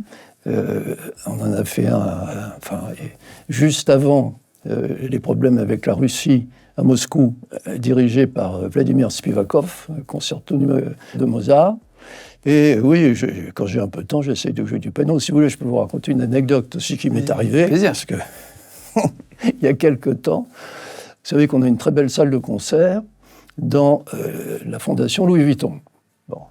Et un jour, on me dit, il faut absolument venir parce que maître Maurizio Pollini est là et on essaye de le faire venir pour jouer les concerts. Et il veut voir un peu cette salle. Donc j'y vais avec mon fils Frédéric, qui joue très très bien, beaucoup mieux que moi, avec ma femme, qui est pianiste professionnelle. Nous voilà donc dans la salle de concert, et on dit à Maurizio, bon, pouvez-vous jouer quelque chose pour tester la sonorité? Très bien. Il dit non, j'ai pas envie. Non. Alors, je me tourne vers ma femme, je lui dis, bon, je joue quelque chose. Non, je peux pas devant Maurizio Pollini, impossible. C'est difficile de jouer devant lui aussi. Très bien, je dis à Frédéric, alors vas-y. Hein. Non. Et à ce moment-là, Maurizio Pollini dit, vous jouez un peu de piano, allez-y. Et me voilà, sur la scène. À l'époque, je jouais maladroitement, mais quand même, la sonate numéro 2 de Chopin, et me voilà en train de démarrer la sonate de Chopin devant Maurizio Pollini. C'est incroyable. Bon, j'ai joué que la première partie, qui est plus facile, mais c'était quand même assez... Stressant? Est-ce que vous avez les doigts qui tremblaient à ce moment-là? Non, parce que j'essayais de bien faire, quand même. Hein. Vous avez encore si j'avais dû jouer le deuxième mouvement, là, j'aurais peut-être eu plus de difficultés, parce que ça, c'est vraiment difficile. Et j'ai vu que vous aviez racheté Radio Classique aussi, Oui. en tant qu'amateur de Oui, musique oui. classique. C'est pas du tout les mêmes choses que vos autres sociétés. Vous l'avez acheté pour le plaisir. Pourquoi vous avez acheté Radio Classique? J'ai acheté parce que on me l'a proposé. C'est Pierre Faure, à l'époque, à Sagem, qui en était propriétaire. Il voulait le vendre. Il avait appris que j'étais musicien, que ça m'intéressait, que j'écoutais Radio Classique. Et donc, ça s'est fait comme ça. Il était aussi polytechnicien, d'ailleurs. Alors, vous parliez de la Fondation Louis Vuitton. En 2014, vous allez l'inaugurer, la Fondation Louis Vuitton. C'est un musée d'art contemporain qui est au cœur du Bois de Boulogne, à côté de Paris. Elle a accueilli aujourd'hui plus d'1 500 000 visiteurs en 2025. C'est énorme, c'est plus que le Mont-Saint-Michel, qu'on puisse imaginer. Quatrième, en 10 ans, c'est devenu le 4e musée de Paris, derrière le Louvre, Orsay et Pompidou, en termes de visiteurs et de renommée. Pourquoi vous avez fait cette fondation? Ça vient d'où? C'est vous qui avez eu l'idée? Comment est-ce que c'est arrivé? J'ai eu cette idée depuis longtemps. J'ai eu cette idée depuis le début des années 90. J'ai eu cette idée parce que je me suis dit, avec un collaborateur qui est toujours avec moi, qui dirige d'ailleurs très bien cette fondation maintenant, qui s'appelle Jean-Paul Clavry, je me suis dit que le groupe tire son succès des créateurs, qui sont pas vraiment des artistes. La création de mode, c'est plutôt de l'art appliqué, mais enfin, c'est un monde de création, et qu'il serait bien qu'on trouve un moyen de rendre un peu à ce monde de la création ce que l'on en tire pour la marche de nos affaires. Et au départ, on avait envisagé, déjà en 92 ou 93, je ne sais plus, de créer une fondation au Bois de Boulogne, dans un autre endroit. Et la mairie, à l'époque, dirigée par Jacques Chirac, je ne sais pas pourquoi, mais ça n'avait pas marché. On n'avait pas obtenu autorisation. Bon. Donc, on avait toujours cette idée. On avait examiné beaucoup d'autres sites. Et finalement, quand on a vu sur le Bois de Boulogne, à l'époque, c'était un bowling. C'était un bowling. Il y avait un bowling là-bas? À l'endroit de la fondation, oui, qui était très laid. Et donc on s'est dit, on va essayer peut-être de leur proposer quelque chose de formidable. J'en ai parlé à Franck Guéry, que j'avais vu... L'architecte exceptionnel, que j'avais vu à Bilbao, quand on est allé visiter son musée à Bilbao. Et à ce moment-là, il a trouvé l'endroit extraordinaire. Il a même pleuré en visitant le site. Hein, et ça lui a fait penser à son séjour à Paris, il pensait à Proust, etc. Et donc on s'est dit, là, il ne faut pas rater. Et j'ai convaincu le maire de Paris, M. Delanoë, d'accepter le projet. Et on a lancé le projet, qui a mis d'ailleurs beaucoup de temps, parce qu'il y a eu, comme toujours en France, beaucoup d'opposition. Hein, beaucoup d'opposition, mais comment? Un musée au Bois de Boulogne, c'est pas possible, voilà. Et finalement, ça fonctionne très bien. Au bout d'une dizaine d'années, hein, on a ouvert cette fondation en 2014. C'est collé au jardin d'acclimatation, pour ceux qui connaissent, vers Neuilly. C'est un parc d'attractions pour enfants que l'on gère avec le groupe. C'est à vous aussi, c'est une concession qui appartenait au groupe Boussac. Hein. Voilà. Et pourquoi ça appartenait au groupe Boussac? Je peux vous raconter ça, parce que c'est assez amusant. Monsieur Boussac, Marcel Boussac, avait son appartement sur la rue qui est juste en face à Neuilly. Oui, il y a des grands immeubles. Du jardin d'acclimatation. Bon. Et il était réveillé la nuit par des lions. Parce qu'à l'époque, il y avait des lions. Il dit, ça, c'est pas possible, moi je veux dormir, ces lions. Bon. Je rachète le jardin d'acclimatation et j'enlève les lions. Et donc, il a racheté pour enlever les lions. Absolument. Et à ce moment-là, donc quand on a repris Boussac, qui est à l'origine de LVMH, on avait le jardin d'acclimatation à gérer et on le gère toujours. À la satisfaction générale, je crois, parce que ça marche très bien. Vous y avez emmené vos enfants quand ils étaient petits? Bien sûr, oui. Et on a refait les manèges, le Grand 8, etc. Il est génial, c'est super pour les familles. C'est très bien, oui. Alors, j'ai entendu dire que vous investissiez dans d'autres choses. Est-ce que vous pouvez nous dire un peu dans quoi vous investissez, vous, à titre perso aussi? Oui. À titre personnel, j'investis depuis un certain temps dans la technologie. Et notamment, j'ai commencé à l'époque du lancement de l'Internet à la fin des années 90. Et j'ai fait un certain nombre d'investissements. Et vous vous rappelez de cette période où les actions d'Internet étaient montées dans une forme de bulle et certaines affaires avaient explosé et d'autres sont restées. Voilà. Et un investissement que je n'avais pas prévu, si j'étais dans un fonds américain. J'avais investi dans un fonds américain de la côte ouest. Et mon partenaire qui gère tout ça pour moi me dit, bon, on va passer ça en parts et profits parce que dans ce fonds, comme les autres fonds américains en ce moment, ils doivent avoir tout perdu. Et un jour, on reçoit un message et ils nous disent, on vous envoie les actions qu'on a. Mais on n'a plus d'argent, donc on vous les renvoie, le fonds est dissous. Et on reçoit un bon paquet d'actions Google, qui était, je crois, à l'époque, valorisé 2 ou 3 euros. Voilà. L'action. Ah oui, l'action, oui. Oui. Et quelque chose comme ça. Et à l'époque, on ne savait pas trop ce que c'était. Google, ouais, on ne connaissait pas au début. Non. Donc après, ça a pas mal monté. C'est monté à combien, d'ailleurs, les actions Google ? Je ne sais plus, ça je ne sais pas. Dans l'intervalle, on les a vendues, je ne sais pas combien elles sont aujourd'hui, mais enfin, on a fait un bon profit. Là. Il y a une part de chance, parfois, dans le business, même si... Là, c'est vraiment de la chance, parce qu'on a investi avec des gens très réputés. Ils en ont fait trop, probablement, et leur fonds global a dû être liquidé. Donc, on a reçu notre quote-part de ce qui est resté après liquidation. Et ça s'est terminé comme ça. C'était une bonne affaire. C'était une bonne affaire, dans laquelle on n'est absolument pour rien. Il y en a une autre dans laquelle, là, on est pour quelque chose. Et on avait pris un pourcentage, toujours avec la même équipe, là, qui est toujours avec moi, on avait pris un pourcentage au moment de la création de Netflix. Et on avait presque 20%. De Netflix ? Oui, absolument. Ça, c'est une très grande réussite. Alors là, vous allez peut-être demander, peut-être vous pourriez me demander s'il y a des choses qui n'ont pas marché, ou des choses que vous regrettez. Oui, j'ai vendu trop tôt. On a fait un très bon investissement. Mais depuis, je crois que ça a été multiplié par 10. Encore par 10, quoi. En plus, voilà. Vous voyez, donc, quelquefois... Voilà. Il ne faut pas vendre trop tôt et pas trop tard. Il ne faut pas vendre trop tôt, non. Non, je ne sais plus qui disait quel est le secret de votre fortune. Il disait, il est toujours vendu trop tôt.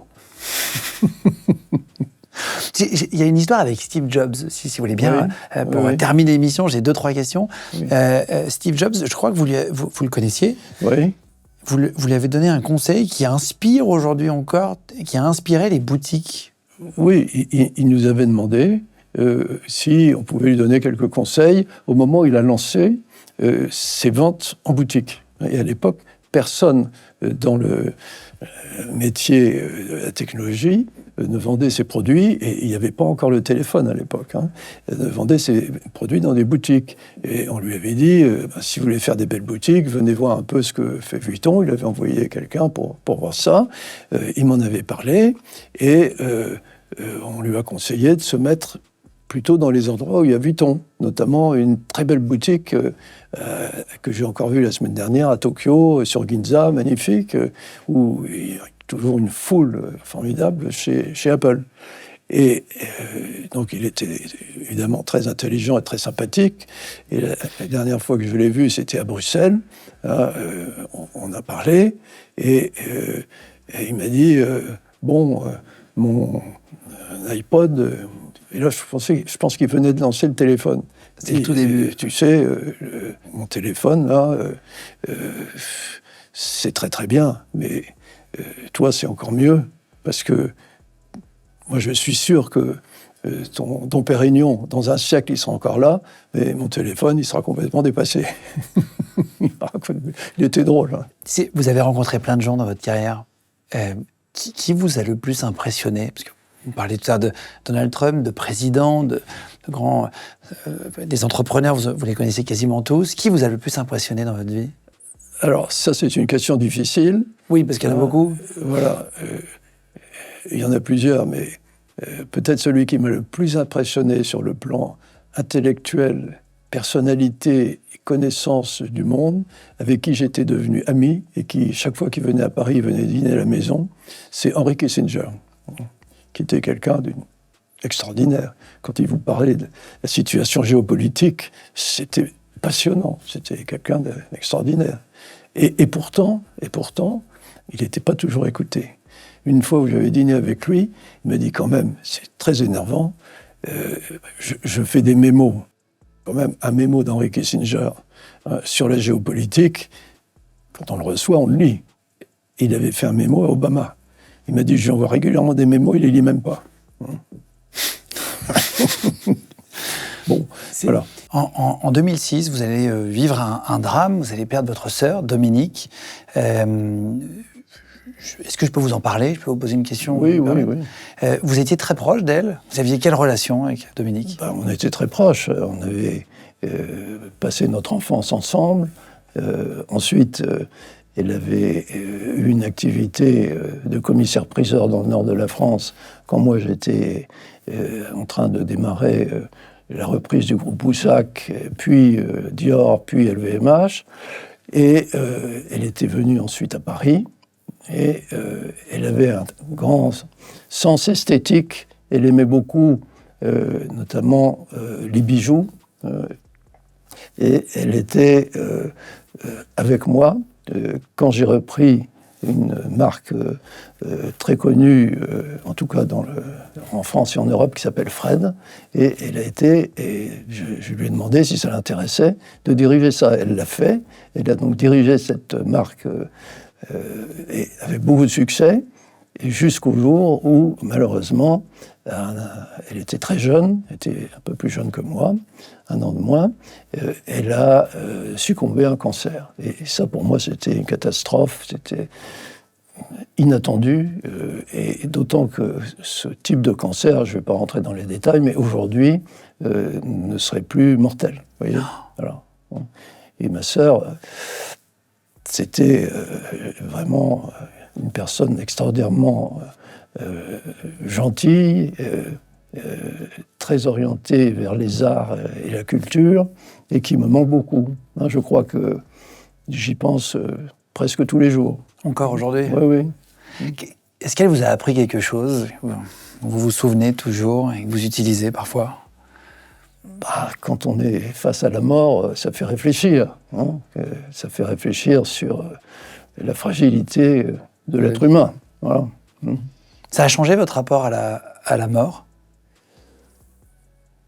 Ça a changé mon rapport à la mort tout en me renforçant dans mon idée qu'il fallait vivre et quand même être prudent dans tout ce qu'on peut entreprendre. Parce qu'elle aurait pu être soignée. Elle aurait pu, en tout cas, détecter sa maladie beaucoup plus tôt. Mais elle avait autre chose à faire, disait-elle. Ça ne m'intéresse pas, je vais très bien. Et voilà. Vous faites des contrôles, vous, du coup? Vous faites plus attention maintenant? Moi, je fais d'autant plus attention que je joue beaucoup au tennis, avec une certaine intensité. Et donc, tous les 6 mois, je fais un test pour vérifier si la machine fonctionne toujours. Si le cœur fonctionne bien? Oui, j'ai pas envie de me retrouver, mais je ne fume pas, donc... Les risques sont limités, mais je vérifie, oui. C'est une vraie passion pour vous, le tennis? C'est un sport que j'adore. Vous jouez toujours aujourd'hui, oui? Oui, je joue 4 heures par semaine. Alors, il paraît que vous jouez parfois avec M. Federer, Roger Federer. Est-ce que c'est vrai? Oui. Je suis ami avec lui. Je trouve que c'est un homme sensationnel qui, en dehors de son talent, peut-être le meilleur joueur de tous les temps, est extraordinairement sympathique, cultivé, amical, et de temps en temps on part en vacances ensemble, et il me fait l'amitié de vous laisser gagner, de taper quelques balles avec moi, et quand on fait des matchs, en général, c'est en double. Donc effectivement... Ah, vous vous mettez avec lui? Quand j'ai la chance de jouer avec lui, on perd très rarement, parce qu'on est tous les deux. Voilà. Et vous avez un bon niveau? Vous jouez... Enfin, c'est vraiment quelque chose... On ne peut pas comparer mon niveau à celui de Federer, ça c'est pas possible. C'est comme si vous comparez mon niveau au piano avec celui de Horowitz. C'est pas possible. Oui, c'est impossible.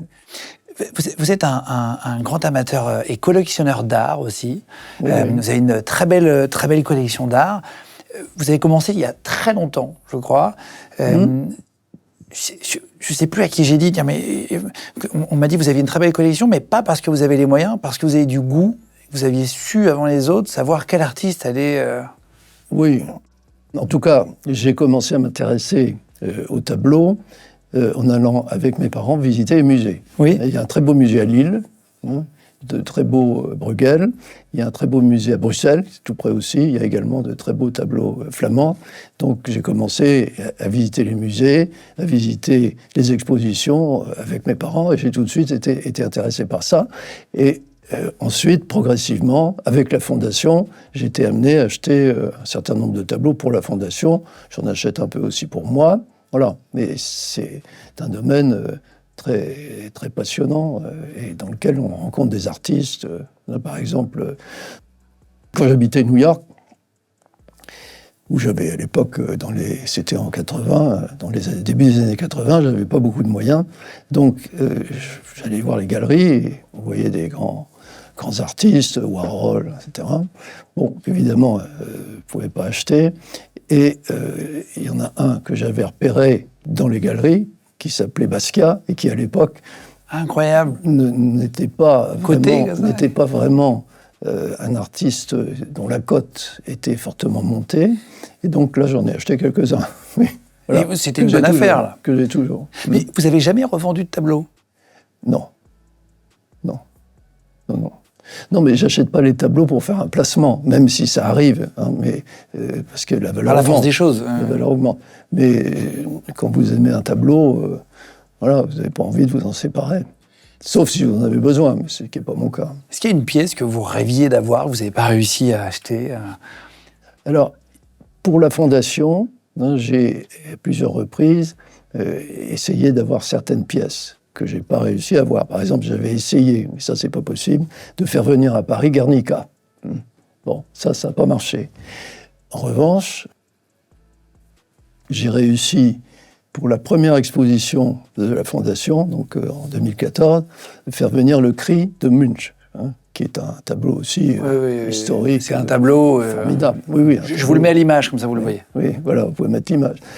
Il est historique, et ensuite, on a réussi, je crois, quelque chose avec Suzanne Paget et Jean-Paul Clavry, qui travaillent avec moi à la Fondation. Suzanne est la responsable de toute la partie artistique, et Jean-Paul dirige la Fondation. On a réussi à faire venir à 2 reprises, et c'était jamais arrivé, des collections extraordinaires depuis la Russie. La collection Shtukin et la collection Morozov, avec des œuvres, je ne sais pas si vous l'avez peut-être pas visité à l'époque, mais des œuvres extraordinaires des plus grands peintres français du début, de la fin du 19e et du début du 20e, qui avaient été vendus à 2 collectionneurs, donc Shtukin et Morozov, russes, et que les Français n'avaient pas acheté. Il y avait des Gauguin, énormément de Gauguin, Van Gogh, Bonnard, enfin, je ne vais pas tout citer, mais vous voyez, c'était, voilà, c'est ça, c'est... Voilà. Et là, pour la prochaine collection qui va succéder à Calder, qui est actuellement... Qui est en ce moment à la Fondation Louis Vuitton. On a réussi à faire venir un tableau qui, pour moi, est un tableau mythique de Van Gogh, et son autoportrait à l'oreille cassée, et avec le bandage, là. Oui, bien sûr. C'est équivalent, pour moi, à la Joconde. C'est quelque chose... C'est un des tableaux les plus connus. Et ça fait près d'un siècle qu'il n'est pas venu en France. Voilà. Et on va l'avoir à la Fondation Louis Vuitton, donc vous pouvez vous dire ça à vos téléspectateurs à partir du mois d'octobre. Ça, c'est vous qui êtes derrière, qui passez des coups de fil, qui demandez. C'est vraiment quelque chose que vous gérez aussi? Bon, il se trouve que ce tableau-là appartient à un ami, donc voilà. Vous êtes impliqué dans les choix avec ça? C'est quelque chose qui vous plaît? Je participe, oui, au choix des expos qu'on va monter. Des expositions, oui, bien sûr. Celle-là va être assez extraordinaire. Vous soutenez les sports, je voulais qu'on parle rapidement. La Formule 1, vous êtes un des plus gros partenaires. Pourquoi est-ce que vous avez choisi d'aller... Le premier partenaire. Le premier partenaire. Oui, parce que la Formule 1, c'est un sport qui, aujourd'hui, évoque vraiment la performance, qui évoque la performance dans le monde entier, avec un très grand nombre de grands prix de chaque année, et qui est au niveau des spectateurs, des jeunes en particulier, très proche, l'univers des spectateurs est très proche des univers qui s'intéressent aux produits de grande qualité. Parce que j'ai assisté, par exemple, au Grand Prix de Monaco il y a quelques semaines, et quand on voit la façon dont ces bolides sont préparés, j'étais allé dans la préparation des voitures Red Bull, avec Verstappen, l'ex-champion du monde, qui d'ailleurs m'avait fait faire un tour. Avant. Vous avez fait un tour ? Oui. Avant le circuit, la veille du circuit, à 250 km/h dans les rues de Monaco, en passant à ça des murs, je peux vous dire qu'on s'en rappelle. Enfin, c'était Verstappen au volant, donc je me suis dit, le risque est limité. Est-ce que vous avez déjà pu piloter une Formule 1 ? Est-ce qu'ils vous ont fait essayer, ne serait-ce que sur 100 mètres ? Non. C'est trop dangereux ? Je ne pas demandé. C'est vrai ? Non. Je voulais terminer avec le pari. Je vais vous parler de foot, si vous voulez bien, rapidement. Oui. D'abord, est-ce que le foot, c'est une passion ou vous voyez où je veux en venir ?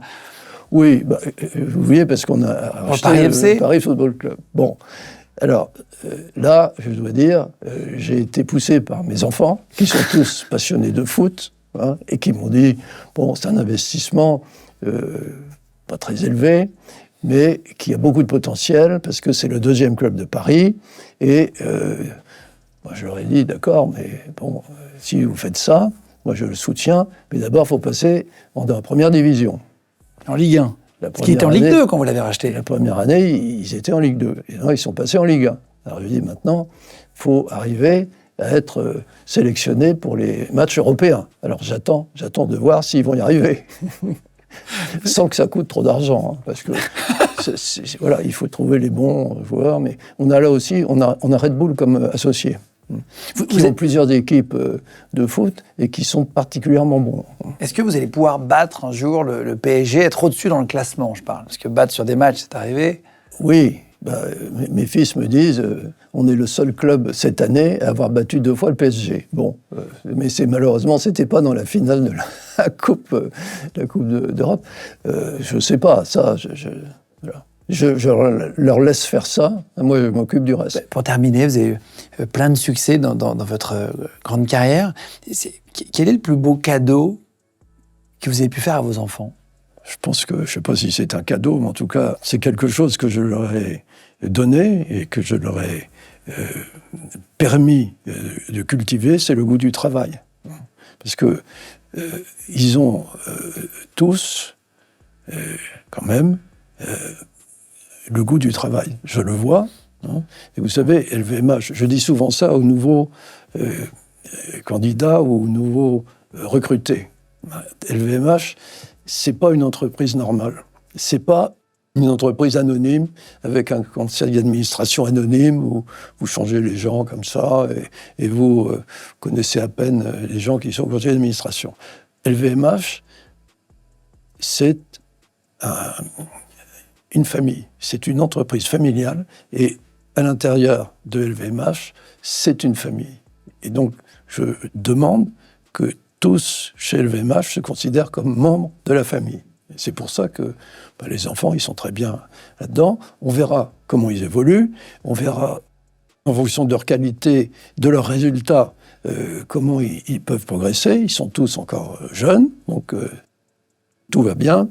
Et l'ensemble des membres du groupe sont dans une famille. Vous avez Delphine qui est PDG de Christian Dior Couture aujourd'hui, oui. Antoine qui est donc PDG de Christian Dior SE, c'est la holding familiale, et qui s'occupe de la communication de tout le groupe, de l'image LVMH. Alexandre qui est DG, donc délégué de Moët Hennessy. Frédéric qui est PDG de l'Europiana, magnifique marque. Très bien affaire, oui. Et Jean, on en parlait tout à l'heure. Qui s'occupe des montres Vuitton, qui dirige les montres Vuitton. Vous êtes fier de... Oui, je suis très content en tout cas de voir qu'ils progressent et qu'ils se donnent vraiment à ce qu'ils font. Alors après, on progresse chez LVMH par un système de méritocratie. Donc voilà, pour l'instant, tout va bien. Et encore une fois, l'ambiance, C'est un peu comme à l'époque de mon grand-père, on est dans une entreprise familiale. Et je leur dis aussi toujours, LVMH, il faut considérer que c'est une start-up. Vous voyez ? Toujours. Aujourd'hui. Toujours Oui. aujourd'hui. Oui, et il faut la gérer comme telle. Il faut fuir la bureaucratie. Parce que la tendance dans les gouvernements à Bruxelles, ou beaucoup d'organisations, c'est d'augmenter la bureaucratie sans arrêt. Et de faire de la bureaucratie des papiers, des rapports, des réglementations, des choses qui freinent. Nous, on doit accélérer. Et pour accélérer, on ne peut pas accélérer si on est couvert de papiers qui servent en général à rien. Il faut fonctionner comme une start-up encore aujourd'hui, c'est intéressant. Et on essaie de fonctionner comme ça, oui. Et d'aller très vite. Tout en essayant de cultiver la qualité, l'histoire, le savoir-faire, tout ce qui explique le succès extraordinaire de ces marques dans le monde entier, et qui font que LVMH est l'ambassadeur de la France worldwide. Ces petites questions personnelles pour terminer, il m'en reste 2. Vous êtes grand-père aujourd'hui. Oui. Est-ce que vous arrivez à profiter de vos petits-enfants, malgré qu'on est à la tête du groupe LVMH? Est-ce que vous avez du temps? Oui, régulièrement. Oui, absolument. Ils viennent à la maison régulièrement. Et je les vois, oui, tout à fait régulièrement. C'est très agréable. Et ils aiment bien leur daddy. Ils m'appellent daddy. Est-ce que c'est plus facile d'être papa ou grand-père dans l'éducation? Je dirais que quand on a des enfants, il faut s'en occuper de près. Les petits-enfants, on les voit pour le plaisir. Est-ce que c'est les seuls qui arrivent à vous manipuler, vos petits-enfants, en vous faisant un sourire? Oui. Ils aiment le Coca-Cola et les glaces. Une dernière question sur votre parcours. De quoi vous êtes le plus fier aujourd'hui?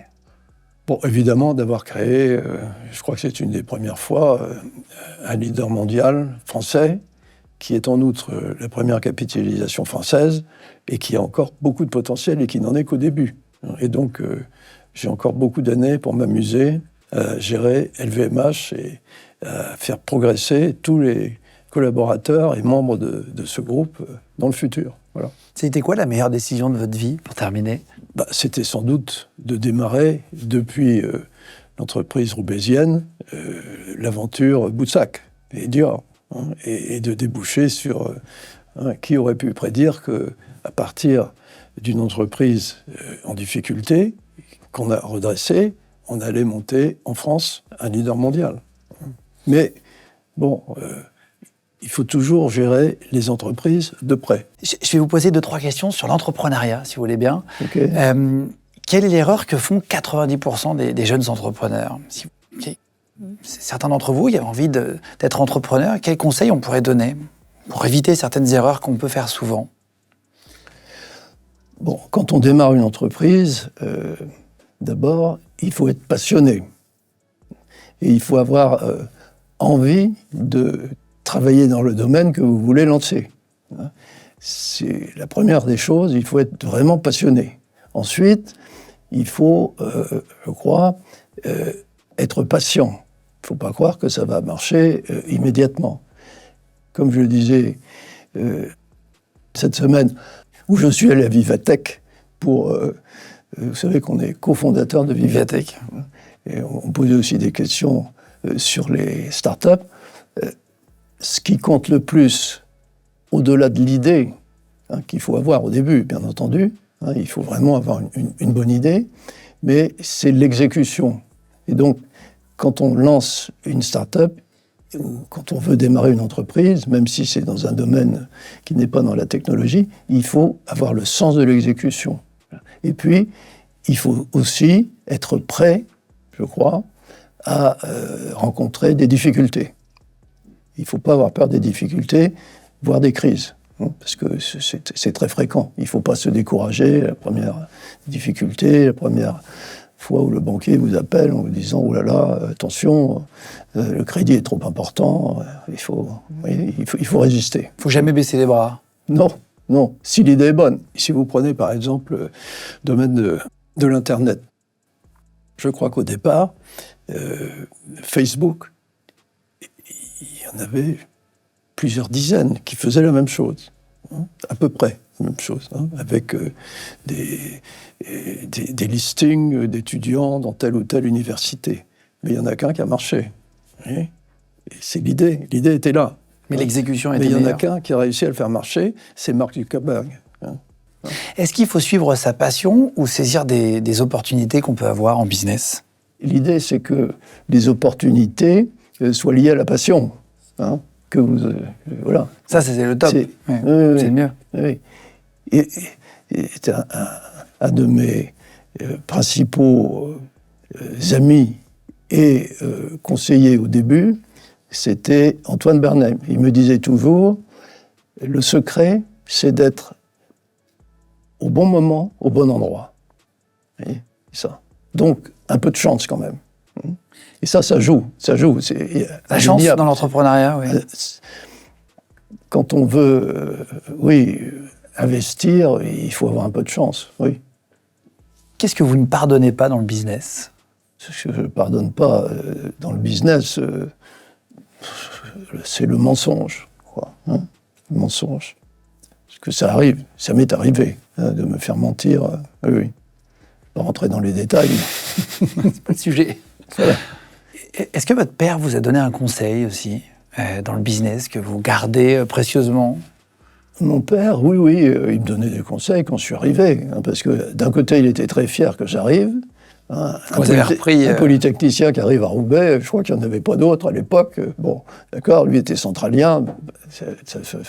C'était bien, même vis-à-vis des employés. Je lui ai dit, bon, voilà. Mais il m'a dit, d'abord, quand tu arrives, il faut que tu essaies de comprendre comment ça fonctionne. Et surtout, ne change pas les choses trop vite. Fais confiance aux gens qui sont là et essaye de leur apporter une aide effective. Et il me disait, maintenant entre nous, il va y avoir deux types de relations. La relation dans laquelle je suis ton père et la relation dans laquelle je suis ton patron. Voilà. Et vous arriviez à faire ça? Oui. À séparer les deux? Oui. Mais mon père, bon, on s'est toujours très très bien entendu et il m'a lâché les rênes de l'entreprise assez vite. Très rapidement. Parce qu'il s'est dit, peut-être, il peut faire ça sans moi, donc voilà. Mais il suivait quand même beaucoup, et il a toujours été moteur. Quand j'ai repris d'abord Boussac et ensuite Dior, LVMH et tout ça, il était... Je lui demandais son accord, bien entendu, parce que j'ai beaucoup de respect pour lui, et il était toujours d'accord. Donc c'était un vrai entrepreneur. Vous lui avez demandé son avis sur vos choix futurs après? Je lui ai demandé, en tout cas, quand on a repris Boussac, c'était quand même un risque énorme pour une petite entreprise de Roubaix. Je crois que vous connaissez les détails, mais je lui ai demandé son accord, et après avoir bien réfléchi, il a donné. Oui. Et il vous a dit, vas-y, on y va. Mon père qui ne l'aurait pas donné, parce qu'il y avait un très gros risque. Est-ce que parfois, quand on est un grand patron tout en haut de la pyramide, est-ce qu'on se sent seul? Parfois, on parle de la solitude du patron. Oui. Est-ce que ça vous arrive? On est seul, c'est-à-dire qu'en dernier ressort, c'est vous qui décidez. Donc, surtout sur les problèmes et voilà, tout, oui. Voilà. Et donc, il faut éviter de croire qu'on a raison sur tout. Et moi, je pense qu'il faut être capable, ça je dis à tous mes collaborateurs, il faut se remettre en question en permanence. Et il faut avoir une attitude que j'ai assez volontiers, c'est d'être en permanence insatisfait. Et de se dire, bon, tout ça c'est bien, mais ça pourrait être mieux. Vous voyez ? Et c'est un état d'esprit. Et il faut écouter la contradiction. Parce que vous avez des dirigeants, même dans les entreprises, qui pensent qu'ils ont raison, que de toute façon, oui, on nous dit de faire ça, mais si on ne comprend pas, il faut écouter la contradiction. Ah oui, le risque, c'est que personne n'ose vous dire quand ils ne sont pas d'accord, et c'est important que les gens puissent vous dire. Oui, mais moi j'aime bien quand on me contredit. Vous voyez, c'est nécessaire, même si quelquefois je pense qu'ils ont tort, mais au moins il faut... Voilà, donc la solitude, oui, mais il faut se ménager des moments de réflexion aussi. Il ne faut pas être passé sans arrêt d'un rendez-vous à un autre, d'un voyage à un autre. Moi, c'est ce que j'essaye de faire, avec un succès quelquefois limité. Beaucoup de choses qui se bousculent, mais il faut des moments de réflexion. Est-ce que vous avez le temps de réfléchir? Est-ce que dans votre agenda, il y a des Oui, moments j'essaye, juste pour réfléchir? J'essaye de ménager des plages où il y a très peu de rendez-vous et où je peux voir des gens d'un autre univers que l'univers des affaires pour avoir des idées différentes sur l'économie, sur d'autres domaines, sur l'histoire. Vous voyez Et, à vos yeux, c'est quoi la qualité, s'il y en avait une indispensable pour durer dans l'entrepreneuriat? S'il faut une seule qualité, ça serait laquelle? Je crois qu'il faut être persévérant. Comment aimeriez-vous qu'on se souvienne de vous? Est-ce qu'il y a quelque chose que vous laissez quand on est à l'académie? C'est pour transmettre aussi. D'abord, je pense qu'il faudrait que ça arrive le plus tard possible, qu'on ait besoin de se souvenir de moi. et ensuite... non, mais qu'est-ce que vous avez ce que j'ai fait de plus, si on peut dire, remarquable, sans vouloir faire preuve d'une fausse modestie, c'est de créer et de bâtir ce qui est aujourd'hui la première entreprise française, cotée à la Bourse de Paris, et qui est la première entreprise dans notre secteur de produits de haute qualité. Oui, j'appelle plus ça l'industrie du luxe, parce que je me méfie un peu, et qui est une maison française, leader mondial. Il n'y en a pas beaucoup. Hein. Ça, c'est votre plus grande fierté. Oui. C'est une fierté pour la France aussi, non? Exactement, oui. D'ailleurs, quand je voyage, me sens un peu ambassadeur de France, évidemment. On a des boutiques dans la plupart des pays du monde, donc quand on... Faites rayonner le luxe français. On essaie de faire rayonner, oui, le patrimoine français de fabrication, d'artisanat, de qualité, absolument. Qu'est-ce qu'on peut vous souhaiter pour terminer? Pour d'améliorer mon revers lifté. Merci beaucoup. Merci d'avoir donné de votre temps. Ça s'est bien passé, l'interview? Très bien, oui. Merci beaucoup d'être venu. Merci à vous tous d'avoir regardé cette vidéo avec Bernard Arnault. Merci d'être là de plus en plus nombreux, de faire de Légende le premier podcast de France. Vous êtes 150 000, 200 000 à vous abonner chaque mois en plus, à nous rejoindre sur la chaîne YouTube. Donc merci beaucoup d'être là, de plus en plus nombreux. Merci à toute l'équipe d'avoir préparé l'émission avec moi. Merci encore Bernard Arnault. Merci beaucoup. Je vous embrasse fort. On se retrouve de toute façon très vite pour une prochaine vidéo sur Légende. Ciao tout le monde.